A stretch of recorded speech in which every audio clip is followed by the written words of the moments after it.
श्री गणेशाय नमः। सियावर रामचंद्र महाराज की जय। पुरुषोत्तम महात्म्य 14वां अध्याय।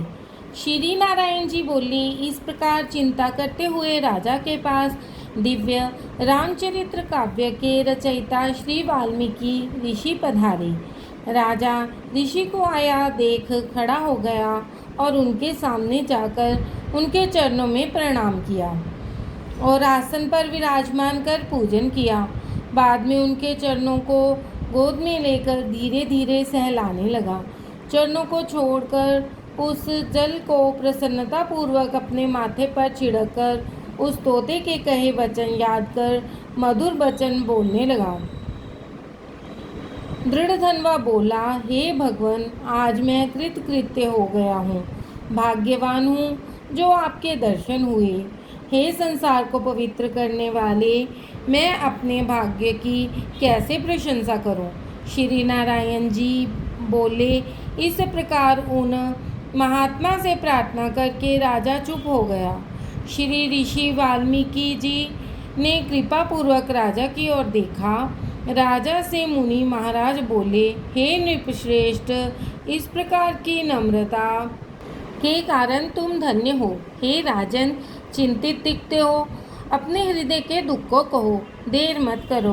दृढ़धनवा बोला, आपके चरणों के प्रताप से मैं हर प्रकार से हर समय प्रसन्न हूँ, किंतु मेरे हृदय में एक बड़ा संशय आया है।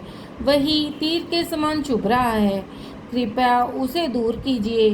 वन में किसी तोते के मुख से वचन सुनकर संशय पैदा हुआ है, जिसे मैं सुनाता हूँ। एक बार शिकार खेलने घोर वन में गया। वहाँ घूमते घूमते मैंने एक सरोवर देखा। वहाँ जाकर थके प्यासे मैंने जल पिया और कुछ समय के लिए मौन बैठ गया। राजा से ऋषि बोले, हे राजसिंह, तुम अपने पूर्व का चरित्र सुनो। हे राजेंद्र, द्रविड़ देश में ताम्रपर्णी नदी के तटवासी सुदेव नाम के तुम एक ब्राह्मण थे। उस समय धार्मिक, सत्यवादी तथा जो भी प्राप्त हो जाए उससे ही प्रसन्न रहने वाले, वेद के अध्ययन में श्रेष्ठ, विष्णु की भक्ति में लगे हुए थे। गृहस्थ धर्म में तुम्हारी पत्नी भी सुंदर, चतुर, गुणवती तुमको मिली थी। वह गौतम महात्मा की पुत्री गौतमी नाम से प्रसिद्ध थी। उस जन्म में इस प्रकार गृहस्थ का पालन करते हुए बहुत समय बीत गया, किंतु तुम्हें संतान प्राप्त नहीं हुई। एक समय आप आसन पर बैठे थे, स्त्री तुम्हारी सेवा कर रही थी। तब तुमने दुखपूर्वक स्त्री से कहा, हे सुंदरी, पुत्र सुख से अधिक संसार में कोई सुख नहीं। तप, दान आदि से प्राप्त पुण्य फल तो दूसरे जन्म में प्राप्त होता है, किंतु शुद्ध वंशोत्पन्न संतति इस लोक एवं परलोक में भी सुखदायी होता है। अतः मेरा जन्म भी निरर्थक गया। इससे तो मैं शीघ्र ही मर जाऊं।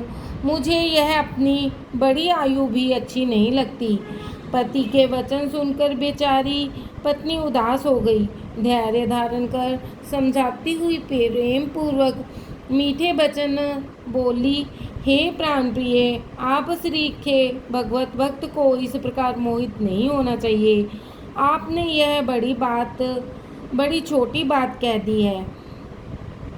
आपको ऐसा नहीं कहना चाहिए। सत्य धर्म परायण, आपने स्वर्ग जीत लिया है। आप ज्ञानी होते हुए भी पुत्र सुख को इतना तरस रहे हैं। राजा चित्रकेतु भी इस प्रकार पुत्र शोक से जब दुखी हुआ था, तब उन्हें श्री अंगरा और श्री नारद जी ने ज्ञान दिया था, और इसी भांति राजा अंगी अपने कुपुत्र वैन के कारण दुखी होकर चुपचाप रात्रि में वन में निकल गए। इस प्रकार हे स्वामी, आपकी संतान भी आपको दुखदायी होगी। अपनी धर्मपत्नी के यह वचन सुनकर वह ताम्रपर्णी नदी के किनारे पहुंचा। वहां जाकर नदी में स्नान कर तपस्या प्रारंभ कर दी और 5वें दिन केवल सूखे पत्ते एवं जल लेने लगा। इस नियम से उसे तप करते हुए 4000 वर्ष बीत गए। उसके उग्र तप से हे ब्राह्मण, तीनों लोग कांपने लगे। उग्र तप को देखकर भक्त वत्सल भगवान गरुड़ पर चढ़कर वहां शीघ्र पधारे। श्री बृहद नारदीय पुरुषोत्तम मास महात्म 14वां अध्याय समाप्त। बोलो सियावर रामचंद्र जी महाराज की जय।